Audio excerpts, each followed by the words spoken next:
difference between the age at which, the median age at which the boys and the girls start school? Is there a statistically significant difference in this case? No. There is no statistically significant difference because there are about 12% chances of you making a wrong conclusion or rejecting the null hypothesis wrongly if you conclude that there is a difference in this case. The evidence supporting the null hypothesis, the evidence supporting the statement that there is no difference between the two medians is beyond 5%. It's about 12% evidence. You do not have enough evidence against the statement that there is no difference. Guys, does this make sense? Do you understand why you should consider using the alternative of a parametric test when the assumptions of the parametric tests are failed? Does this make sense? The same way you know that you cannot use the mean when the extreme values, in the same way you should know that you cannot use the parametric test when the assumptions have not been met. Because one of the assumptions, for instance, in here is that there is no extreme value. So if you say you are not using the mean and then you still go ahead and use the t-test, then you're actually contradicting yourself, right? Because in the first place you said I used the median, and then you go on and say, therefore the t-test showed there was no statistically significant difference. Why t-test when you're using the median? You've already seen that there are extreme values, so the t-test becomes incorrect to use. You are applying assumptions of normal distribution when the distribution is not normal. Is this okay on when you use the student's t-test and when you don't use it, and what you do if you don't use the student's t-test? Make sense? Great. So this is about the student's t-test. Now, the t-test comes in many forms. Let me just probably continue like this so that I just change one part. It comes in many forms, based on the situation. There would be a situation where you have two groups, such as in this case. And these two groups are independent of each other. They are completely different. You're comparing a group of girls versus the group of boys. These are completely different. And there is no association between one group and the other group per se, right? Then there could be a circumstance where these two groups are actually associated with each other. I'll give you an example. You have a situation where you want to see whether this particular drug that you're taking is working, right? Is this drug reducing my glucose, the concentration of blood glucose, for instance, in percent? Is it reducing the concentration of blood glucose? So what you do in that case, so let's say you have persons, or you have a population who you expose to a certain drug, and you ask the question, is this drug working, right? When it comes to the blood glucose concentration. For you to know that the drug is working, at least there are a few things that you need. One, you need a control group, right? And we explain why this is very important. You need a control group, because a control group will give you what we call the counterfactual, which is the outcome that you should have observed in the exposed if they were not exposed, right? Then you have your treatment group, your intervention. And in this intervention group, what you need is to know first, before I give this person the drug, how is their blood glucose? And after I've given them the drug, for a period long enough for this drug to work, what has become the blood glucose concentration? Is there a difference between the blood glucose concentration between the glucose concentration they have before the treatment and the glucose concentration they have after the treatment. Do you get the sense? There are two groups there. The first group is the person that this person is before the treatment. The second is the person that this person becomes after the treatment, right? The interesting thing is this.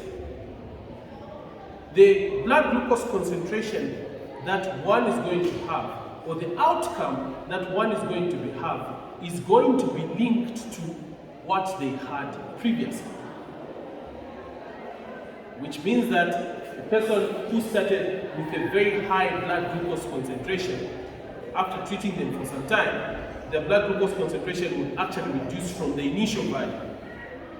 Right? If somebody started with a blood glucose concentration of 35, right? And then this drug is working, it could actually reduce maybe to something like maybe 27, right? The drug is working. So the next value is actually related to the initial. It started at 35, it's reducing. Even this other person, if the drug is working, who has a blood glucose concentration of 5, for example, it would reduce if possible and might reduce by maybe a smaller value. In this case, it becomes like 4.1. You get the sense? It's linked to where it started from. The initial value is important. So what you are going to do in this case is this. You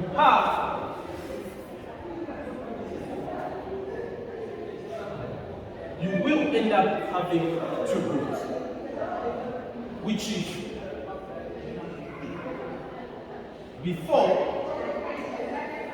and after, right? Do you get the sense? There are two groups. There is group, this is patient 1 before treatment, patient 1 after treatment. Patient 2 before treatment, patient 2 after treatment. Do you get the sense? In this case, you can still use the t-test. However, the t-test you're going to use is going to account for the fact that there is an association between the patient before and the patient after. It's happening in the same person, right? Do you get the sense? This kind of t-test that you're going to use is not referred to as an unpaired t-test, but it is referred to as the paired t-test.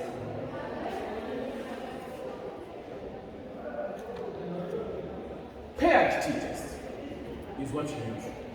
So, what an observation before and after are, these two observations are referred to be paired to each other because they're happening in the same individual. Do you get the sense? So we had what we call the unpaired t-test. This is when you're comparing two different groups. And then we have what you're calling the paired t-test, which is when you're getting the difference between the before and after. Does this make sense, guys? It is possible to use the t-test in this case. Before treatment, what's the blood glucose concentration? So that I know how did these people start their treatment. After treatment, what becomes the blood glucose concentration?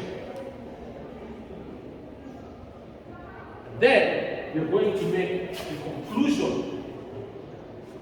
Now hypothesis is that there is no difference between the blood glucose concentration the person has before they are given the drug and the blood glucose concentration they have after they are given the drug. If there is no significant difference between the glucose concentration before and after treatment, then you know the drug is not working. Note, if there is a difference, in this case, you know if it's a reduction, the drug is actually working if reduction is what you're interested in. If it's an increase, the drug is doing the exact opposite of what it was supposed to do. Does this make sense? So, you can use the paired t-test The assumptions of the paired t-test and the assumptions of the unpaired t-test are going to be the same. The issue of normal distribution is crucial. There should be no extreme values. And what the paired t-test is doing is actually seeing a difference between the means, the mean before and the mean after treatment. Yes? Independent. Yeah? What if both pairs, both sides of let's say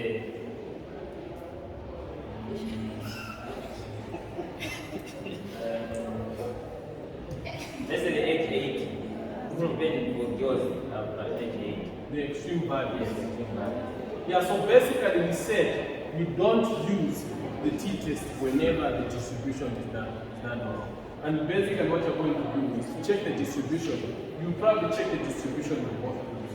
Like these will be together and then you say, is this variable age normally distributed? Are there any extreme values in this variable? If the extreme variables, you know you're not using the t-test. Just as you know you're not going to use the mean. Is that okay? So now, what is the paired t-test doing? It's actually saying glucose before minus glucose after is supposed to be equal to 0. That's the null hypothesis it's testing. There is no difference between the glucose before and the glucose after treatment. What you're saying is that you cannot attribute any significant effect to the drug on the glucose concentration. The drug does not work. Your null hypothesis is that the drug does not work. And then you're testing the null hypothesis that the drug does not work.